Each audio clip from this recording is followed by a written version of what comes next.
I get questions from time to time asking me if it's a good idea to mix up drugs together, right? Like different drugs, and particularly because, I talk about psychedelics, and a lot of you guys found this channel through psychedelic content, mixing up psychedelics with other substances like MDMA and weed and alcohol, right? Other substances, do you think that's a good idea to do? Well, first of all, I'm absolutely not in a position to tell you what to do because you're a sentient being and we are operating in a free will simulation, though it's an illusion, but nevertheless, the experience of it feels real. And because we operate in a free will simulation, it is absolutely not the right of any sentient being to tell another sentient being what to do with their consciousness or state of affairs or etc. So it's not my place to tell you what to do at all. To tell you it's a good idea, to tell you it's a bad idea would simply be me sharing with you my perspective on it, my opinion, my asshole. So let's talk about my asshole on this subject. Why? Why? Why would you want to mix up substances? Why? I'll tell you why. Let me answer that on your behalf. Because human beings, us human beings, we have this tendency to want to replicate the perfect experience that we can possibly, the most perfect experience we can possibly replicate. So we go to take a nice shower, nice warm shower to relax you and end the day. Now the shower on its own is pretty nice. It's calming, it's relaxing, it's warm, especially if you live in a cold country. Like warm showers are really pleasant in the winter. As you came outside, it's really cold, your extremities are cold, you jump in a warm shower and it's beautiful. But because we're always chasing a rush, we're always trying to create these divine conditions, let's add some music into the experience. So you add some music and you go on, you take your shower and okay, nice experience. You get some nice music in the background, some flute perhaps, and some warm bath, warm shower. Okay, cool. But then, because again, you're a human being and you're always chasing some kind of a rush, some kind of an experience, a better experience. So then you say, well, how about we add some incense? And you get some candy, or not candy, candles, and etc. etc. And now the shower smells really good. It's nice warm water and nice music. And it took you you put in some time. It took you 15-20 minutes to put the scene together. And you walk in and you enjoy yourself. But of course, because you're a human being and you're never satisfied with what is, well, how about we have a little bit of food? So you get maybe a piece of, I don't know, little candy bars or something, and while you're in the shower, as you're showering, you take a little bit of I don't know, a piece of chocolate and you eat it, and you're like, yes, oh fuck yeah, baby, fuck yeah, that's what it's all about. You've got music, you've got wonderful incense, you've got warm water and music, and it's just lovely. It's a lovely scene. You've really outdone yourself this time. You've really outdone yourself. Magnificent. But of course, a conditioned mind is a conditioned mind. And if the conditioned mind is always looking for the next rush, is always looking for the next big thing, is always looking for a better experience, you're going to want to add more and more to this experience, eventually leading you to the path that you're already on to begin with, of dissatisfaction of what is, of not being content with what is. And I think you're starting to catch my drift here, or where I'm coming at. They did an episode on this in Seinfeld, and George Costanza was having sex with a lady friend of his, and he's talking to Jerry, and he's thinking, I'd like to have a better experience than that. And George Costanza, he likes to eat. So he started bringing food into the love-making sessions. Now his lover was essentially like, you know, what, this dude is kind of weird. You know, you're kind of weird, George. But she's like, let's go along with it. Let's try it. So then George, you know, would be making love to her, and then he has like a, I think roast beef sandwich or something, and he'd like take a bite from it and he'd continue making love.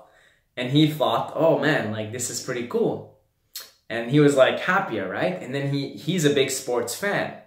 So he thought, okay, why not also watch sports while eating, while having sex? And so he started to do that. And of course, his lover eventually just left him because, you know, things were getting way too weird. And eventually he found someone who was into all of these things, and he achieved his paradise. He achieved his heaven.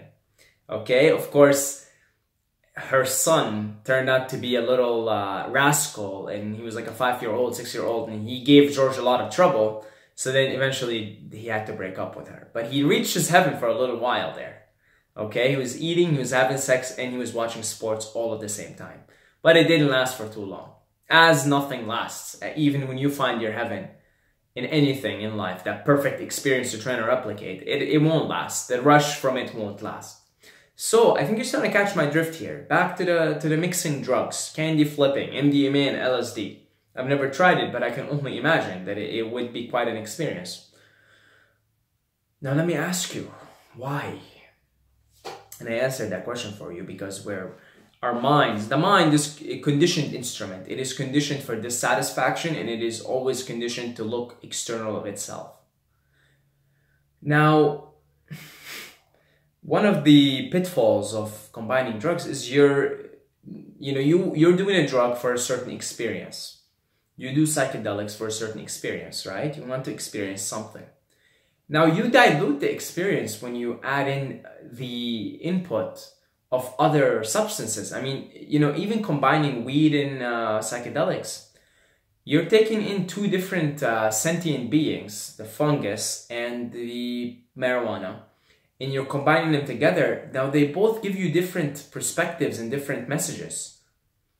They may be in the same neighborhood, but nevertheless, that could be just way too much input, external input. And so the experience is diluted. Now, it can give you a certain type of experience. It could be a pleasant experience, unpleasant, I don't know. But it's diluted.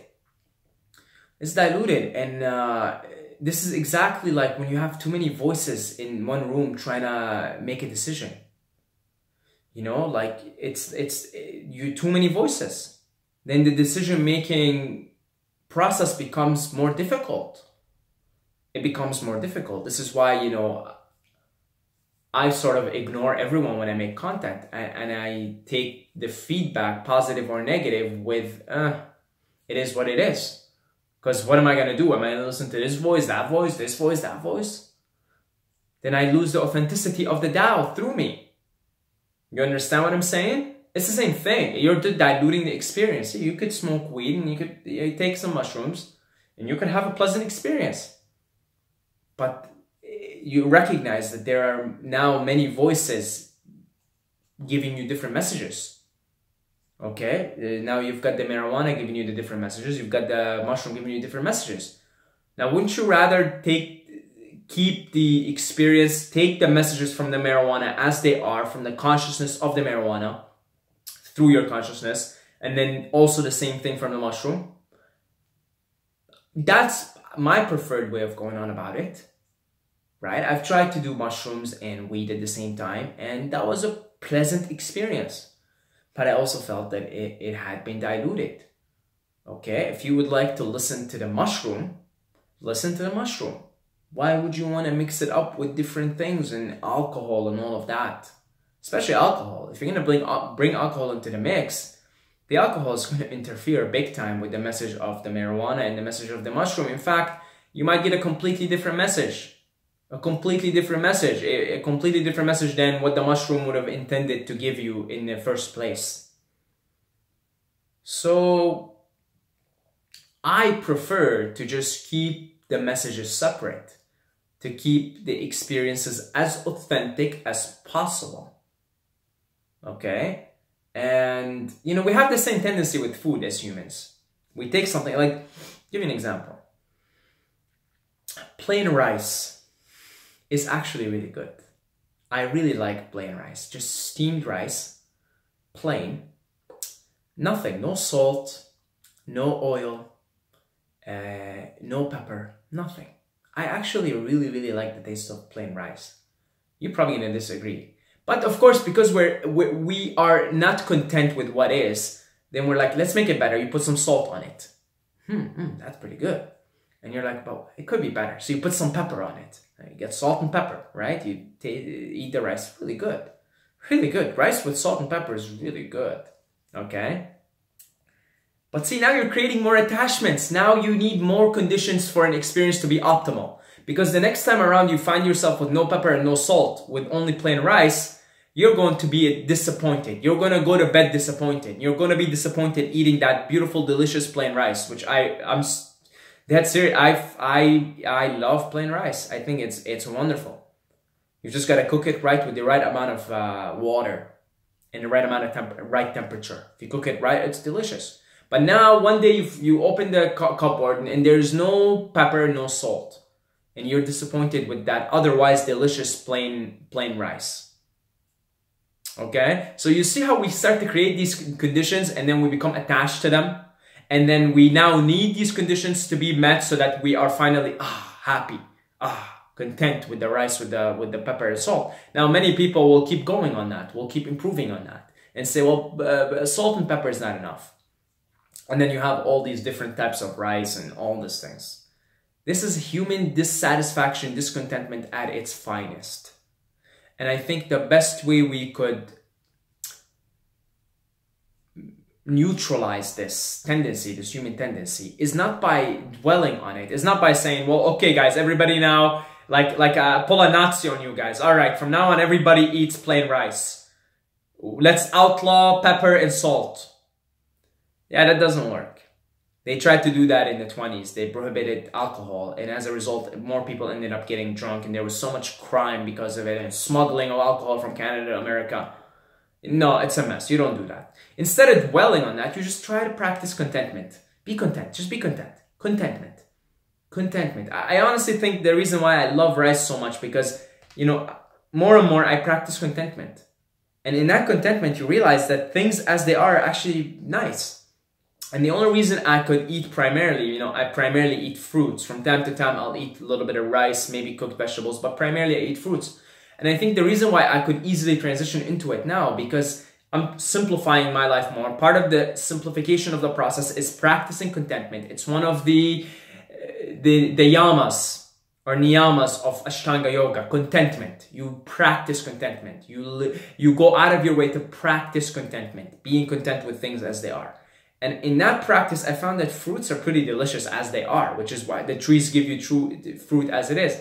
And that's primarily why I eat fruits now, because it isn't because I detest all the other foods or, you know, whatever. It's like, no, but because you practice more and more contentment, then you're just kind of content with things as they are. And fruits are the epitome of that. Now, with rice, you still cook it, right? It still has to be cooked and this and that. But just to give you an example, the more and more you simplify by practicing contentment, the more you will find your natural actions will alter themselves without you even having to alter them. Okay? The worst thing is to try and alter an action by getting rid of it, by negating it. Like, okay, all right, now I'm only going to eat fruits, but you're still got all these cravings and desires for all this other foods, all this delicious, like, foods with sauces and with all these condiments that we put on it, right? Yeah, you're going to continue to be craving that food. Whereas you practice contentment, you bring the light, let the light purge you. You bring contentment into the picture. You just practice, yeah, things are nice. You go and it's a nice sunny day. Oh, beautiful sun. Oh, thank you, thank you. And you look at the birds, they're singing, oh, so nice. And you practice contentment. Oh, you know, just for everything.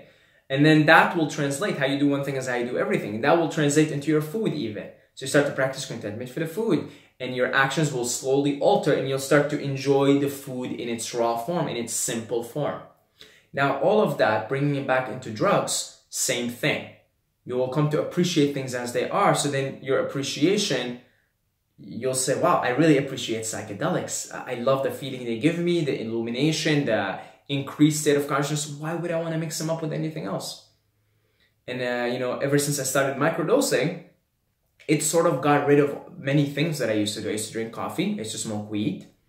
I used to do many things. And then, of course, in my human tendency, when I started microdosing, I wanted to also microdose weed, right? So I started to do that. I started to mix, you know, weed and mushrooms. And I quickly didn't like that because I started to see that it's diluted and more practice contentment. And then I'm like, wow, I'm really content with psychedelic. Why would I even want coffee? Because I was trying to do all these cute things, like mix coffee. You know, mix coffee with, you know, I microdose and drink a cup of coffee, and then sometimes I microdose and take a toke of weed. I'm trying to do all these cute things, looking for replicate that perfect experience. As it turns out, the perfect experience was just a microdose. And as it will turn out for me in the future, the perfect experience is just nothing. Not even microdosing, not even psychedelics, nothing. And I'm working my way towards that. I'm simplifying more and more. And so really, the perfect experience is just being. It's actually, you don't even need food. We talk about breatharianism here. We talk about being sustained off the prana. Truth of the matter, you don't need anything. That's the perfect experience. That's the cosmic joke. The cosmic joke is the perfect experience is being. You don't even need anything else. You don't even need food. You don't even need anything. That's what's so hilarious. The cosmic joke. The cosmic joke about it all.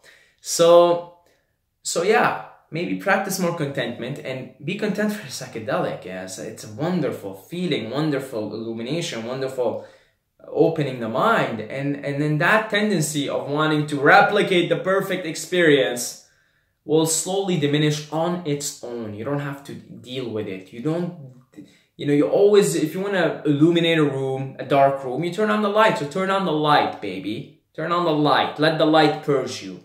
Be content, be happy with what is, be happy with things in their most simple, basic form. Really, like if you're happy with things in their most basic form. Because again, remember, you're always setting yourself up for disasters and traps. Meaning, if let's say you combine weed and mushrooms and you really like it, now you won't get off mushrooms alone. Because you're like, but I want that weed. Now you're creating attachments, you're creating artificial conditions for the perfect experience.